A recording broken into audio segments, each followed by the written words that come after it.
ಚಿಕ್ಕಮಗಳೂರಿನಲ್ಲಿ ಡಿಕೆ ಮುಂದಿನ ಸಿಎಂ ಅಂತ ಘೋಷಣೆ ಕೂಗಲಾಗಿದೆ. ಶೃಂಗೇರಿ ದೇಗುಲ ಭೇಟಿಗೆ ಅಂತ ಡಿಕೆ ಆಗಮಿಸಿದ್ರು. ಈ ವೇಳೆ ಮುಂದಿನ ಮುಖ್ಯಮಂತ್ರಿ ಡಿಕೆ ಶಿವಕುಮಾರ್ ಅಂತ ಕಾರ್ಯಕರ್ತರು ಜೈಕಾರವನ್ನ ಹಾಕಿದ್ದಾರೆ. ನನಗೆ ಯಾರ ಬೆಂಬಲ ಬೇಡ, ಘೋಷಣೆನೂ ಬೇಡ ಅಂತ ಡಿಸಿಎಂ ಡಿಕೆ ಶಿವಕುಮಾರ್ ಹೇಳಿದ್ದಾರೆ. ಮೆಣಸೆ ಹೆಲಿಪ್ಯಾಡ್ನಲ್ಲಿ ಮಾತನಾಡಿರುವಂತಹ ಡಿಕೆ, ಪಕ್ಷಕ್ಕಾಗಿ ನಾನು ಕೆಲಸ ಮಾಡ್ತೀನಿ, ಪ್ರತಿಫಲ ನೀಡೋದು ದೇವರಿಗೆ ಬಿಟ್ಟಿರುವಂತಹ ವಿಷಯ ಅಂತ ಹೇಳಿದ್ದಾರೆ. ಸುರ್ಜೇವಾಲಾ ಬಂದ ಮೇಲೆ ದಲಿತ ನಾಯಕರ ಸಭೆ ಬಗ್ಗೆ ಮಾತನಾಡ್ತೀವಿ ಅಂತ ಗೃಹ ಸಚಿವ ಪರಮೇಶ್ವರ್ ಹೇಳಿದ್ದಾರೆ. ಸಭೆ ಉದ್ದೇಶದ ಬಗ್ಗೆ ಸುರ್ಜೇವಾಲರಿಗೆ ಮನವರಿಕೆ ಮಾಡ್ತೀವಿ, ದೂರವಾಣಿ ಮೂಲಕವೂ ಉದ್ದೇಶವನ್ನ ತಿಳಿಸಿದ್ದೇವೆ ಅಂತ ಹೇಳಿದ್ದಾರೆ. ಡಿಕೆ ಶಿವಕುಮಾರ್ ಶತ್ರುಗಳ ಸಂಹಾರ ಮಾಡ್ತಾರೆ ಅಂತ ಹೇಳಿದ್ದಾರೆ. ಹಾಗಿದ್ರೆ ಶತ್ರುಗಳು ಯಾರು ಅಂತ ಪ್ರಹ್ಲಾದ್ ಜೋಶಿ ಪ್ರಶ್ನಿಸಿದ್ದಾರೆ. ಸಿದ್ದರಾಮಯ್ಯನವರ, ಪರಮೇಶ್ವರ್ ಅವರ ಅನ್ನೋದನ್ನ ಡಿಕೆ ಹೇಳಬೇಕು ಅಂತ ಹುಬ್ಬಳ್ಳಿಯಲ್ಲಿ ಆಗ್ರಹಿಸಿದ್ದಾರೆ.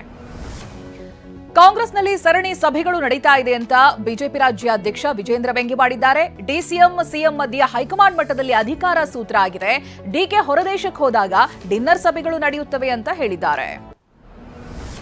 ನಾನ್ ಸಿಎಂ ನೀನ್ ಸಿಎಂ ಆಗಬೇಕೆಂಬ ಪರಿಸ್ಥಿತಿ ಕಾಂಗ್ರೆಸ್ನಲ್ಲಿದೆ ಅಂತ ಛಲವಾದಿ ನಾರಾಯಣಸ್ವಾಮಿ ಲೇವಡಿ ಮಾಡಿದ್ದಾರೆ. ಊಟಕ್ಕೂ ಸೇರುವ ಸ್ವಾತಂತ್ರ್ಯ ಇಲ್ಲ, ಒಡೆದಾಡುವಂತ ನೀತಿ ರಾಜ್ಯದಲ್ಲಿದೆ, ದಲಿತ ಮಾಫಿಯಾ ಕಾಂಗ್ರೆಸ್ನಲ್ಲಿದೆ ಅಂತ ಹೇಳಿದ್ದಾರೆ. ಬಿಜೆಪಿ ಎಂಎಲ್ಸಿ ಸಿಟಿ ರವಿಗೆ ಅನಾಮಧೇಯ ಬೆದರಿಕೆ ಪತ್ರ ಬಂದಿದೆ. ಸಚಿವೆ ಲಕ್ಷ್ಮೀ ಹೆಬ್ಬಾಳ್ಕರ್ ಅವರ ಕ್ಷಮೆ ಕೇಳದಿದ್ರೆ ಅವ್ರ ಹತ್ರ ಕ್ಷಮೆ ಕೇಳಬೇಕು, ಇಲ್ಲ ಅಂತ ಹೇಳಿದ್ರೆ ಹತ್ಯೆ ಮಾಡುವುದಾಗಿ ಆ ಪತ್ರದಲ್ಲಿ ಉಲ್ಲೇಖ ಮಾಡಿದ್ದಾರೆ. ಈ ಬಗ್ಗೆ ಸಿಟಿ ರವಿ ಪಿಎ ಚೇತನ್ ದೂರನ್ನ ಕೊಟ್ಟಿದ್ದಾರೆ. ಬಸವನಹಳ್ಳಿ ಠಾಣೆಯಲ್ಲಿ ಪ್ರಕರಣ ದಾಖಲಾಗಿದೆ. ಸಿಟಿ ರವಿಯೊಬ್ಬ ಡ್ರಾಮಾ ಮಾಸ್ಟರ್ ಅಂತ ಡಿಸಿಎಂ ಡಿಕೆ ವಾಗ್ದಾಳಿ ನಡೆಸಿದ್ದಾರೆ. ಬೆದರಿಕೆ ಪತ್ರದ ಕುರಿತು ಮಾತನಾಡಿರುವಂತಹ ಡಿಕೆ, ತಪ್ಪಾಯ್ತು ಅಂದಿದ್ರೆ ಅಲ್ಲಿಗೆ ಮುಗೀತಾ ಇತ್ತು ಅಂತ ಕಿಡಿಕಾರಿದ್ದಾರೆ. ಕಾನೂನು ಕೈಗೆ ತೆಗೆದುಕೊಳ್ಳುವಂತ ಅಧಿಕಾರ ಯಾರಿಗೂ ಇಲ್ಲ ಅಂತ ಕೇಂದ್ರ ಸಚಿವ ಪ್ರಹ್ಲಾದ್ ಜೋಶಿ ಕಿಡಿಕಾರಿದ್ದಾರೆ. ಬೆದರಿಕೆಯನ್ನ ಗಂಭೀರವಾಗಿ ಪರಿಗಣಿಸಬೇಕು, ನಮ್ಮದು ಸುಸಂಸ್ಕೃತ ರಾಜ್ಯ, ಮನಸ್ಸು ಮಾಡಿದ್ರೆ ಒಂದು ಗಂಟೆಯಲ್ಲಿ ಹಿಡಿಬಹುದು ಅಂತ ಹೇಳಿದ್ದಾರೆ.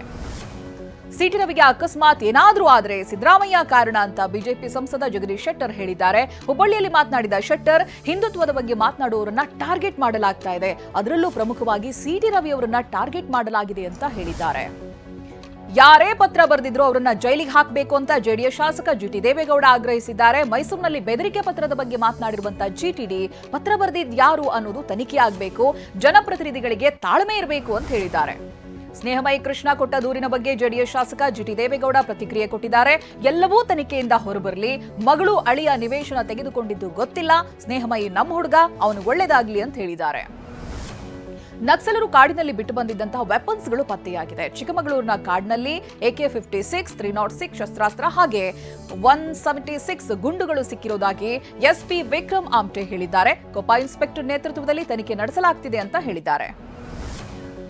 ನಕ್ಸಲರು ಸರ್ಕಾರಕ್ಕೆ ಶರಣಾಗಿಲ್ಲ, ಸರ್ಕಾರವೇ ನಕ್ಸಲರಿಗೆ ಶರಣಾಗಿದೆ ಅಂತ ಛಲವಾದಿ ನಾರಾಯಣಸ್ವಾಮಿ ಕಿಡಿಕಾರಿದ್ದಾರೆ. ನಕ್ಸಲರನ್ನ ಕೋರ್ಟ್, ಪೊಲೀಸರ ಮುಂದೆ ಶರಣಾಗತಿ ಮಾಡಬೇಕು, ಸಿಎಂ ಮುಂದೆ ನಕ್ಸಲರು ಶರಣಾಗತಿ ಸರಿಯಲ್ಲ ಅಂತ ಹೇಳಿದ್ದಾರೆ. ಬಾಗಲಕೋಟೆ ಮುಧೋಳ ತಾಲೂಕಿನ ಸೋರಗಾವಿ ಗ್ರಾಮದ ರೈತ ಗೋರ್ಪಡೆ ಎಂಬುವರು, ಆ ರೈತರ ಬಾವಿಯಲ್ಲಿ ಮೊಸಳೆ ಪ್ರತ್ಯಕ್ಷ ಆಗಿದೆ. ಬಾವಿಯಲ್ಲಿ ನೀರು ಖಾಲಿ ಮಾಡಿ ಮೊಸಳೆ ಸೆರೆಗೆ ಅರಣ್ಯಾಧಿಕಾರಿಗಳು ಕಾರ್ಯಾಚರಣೆ ನಡೆಸ್ತಾ ಇದ್ದಾರೆ. ಕ್ಯಾನ್ಸರ್ ಮುಕ್ತರಾದ ಹ್ಯಾಟ್ರಿಕ್ ಹೀರೋ ಶಿವರಾಜ್ ಕುಮಾರ್ ಅಮೆರಿಕದ ಮಯಾಮಿ ಬೀಚ್ನಲ್ಲಿ ಕಾಲ ಕಳೀತಾ ಇದ್ದಾರೆ.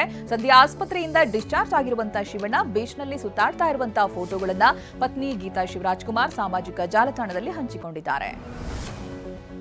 ಮೈಸೂರಿನಲ್ಲಿ ಉಳಿಯೋದಕ್ಕೆ ಕೋರ್ಟ್ನಿಂದ ಅನುಮತಿಯನ್ನ ಪಡೆದಿರುವಂತಹ ನಟ ದರ್ಶನ್ ಈ ವರ್ಷವೂ ಕೂಡ ಫಾರ್ಮ್ ಹೌಸ್ನಲ್ಲಿ ಸಂಕ್ರಾಂತಿ ಆಚರಿಸುವಂತ ಸಾಧ್ಯತೆ ಇದೆ. ಸಂಕ್ರಾಂತಿ ಹಬ್ಬದ ಬಳಿಕ ಚೇತರಿಸಿಕೊಂಡು ಸಿನಿಮಾ ಕೆಲಸವನ್ನ ಆರಂಭಿಸೋ ಗುಡ್ ನ್ಯೂಸ್ ಕೊಡ್ತಾರಾ ಅಂತ ಅಭಿಮಾನಿಗಳು ಕಾತರದಿಂದ ಕಾಯ್ತಿದ್ದಾರೆ.